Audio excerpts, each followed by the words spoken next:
काही लोक सगळ्यांना खुश ठेवण्याच्या नादात स्वतःलाच हरवून बसतात. ते कसं? आपण एक गीतेचा आधार घेऊया. गीतेत कृष्ण म्हणतात, स्वधर्म निधन श्रेय परधर्म भयावह. अर्थात स्वतःच्या सत्याप्रमाणे जगणं कधी श्रेष्ठ, दुसऱ्यांच्या अपेक्षानुसार जगणं हे नेहमी धोकादायक असतं. आता रिअल लाईफ एक्झाम्पल घेऊया. कुटुंबामध्ये काय होतं? कुटुंबासाठी आई वडील नाराज होऊ नये म्हणून आपण नेहमी हो म्हणतो. मित्र सोडून जाऊ नये म्हणून आपण नेहमी त्यांना हो म्हणतो. नातेसंबंधात समोरचा व्यक्ती रुसू नये, रागवू नये, सोडून जाऊ नये म्हणून आपण त्याला हो म्हणतो. कामाच्या ठिकाणी बॉसला खुश ठेवण्यासाठी आपण त्याला हो म्हणत असतो. आणि हळूहळू आपण सगळ्यांसाठी जगतो आणि फक्त स्वतःसाठी जगायचं विसरून जातो.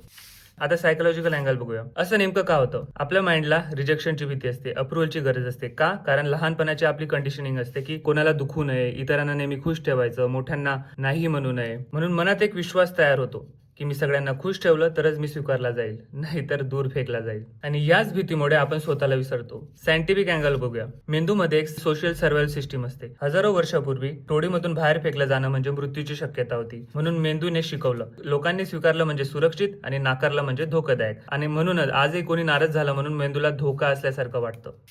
पण यामधला हिडन प्रॉब्लेम काय? लोक कधीच मुद्दामून खोटं बोलत नाही, पण ते लोकांना खुश ठेवण्यासाठी खोटं बोलतात. नाही म्हणायचं असतं पण ते हो म्हणतात. थांबायचं असतं पण ते चालूच ठेवतात. आवडत नसतानाही ते मान्य करतात आणि स्वतःच्या भावना दाबवतात. याचा परिणाम काय होतो? आपला स्ट्रेस वाढतो, मनात राग साचतो, आपली ऊर्जा संपते, सेल्फ रिस्पेक्ट कमी होते आणि आतून एक पोकळी निर्माण होते.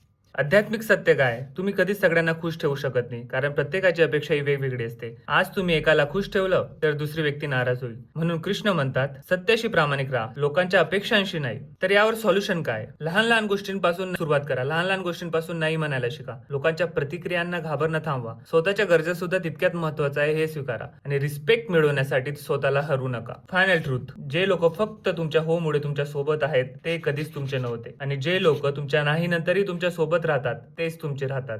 म्हणून सगळ्यांना खुश ठेवण्याचा प्रयत्न करताना स्वतःला हरू नका. कारण जगातील सर्वात मोठी शोकांतिका म्हणजे लोकांनी तुम्हाला नाकारणं नाही तर तुम्ही स्वतःला नाकारणं आहे, हे लक्षात ठेवा. फायनल मेसेज, स्वतःला विसरून जगणं थांबवा. स्वतःसाठी जगा, सत्यासाठी जगा, शांततेसाठी जगा. तुम्ही स्वतःसाठी पूर्णपणे पुरेसे आहात.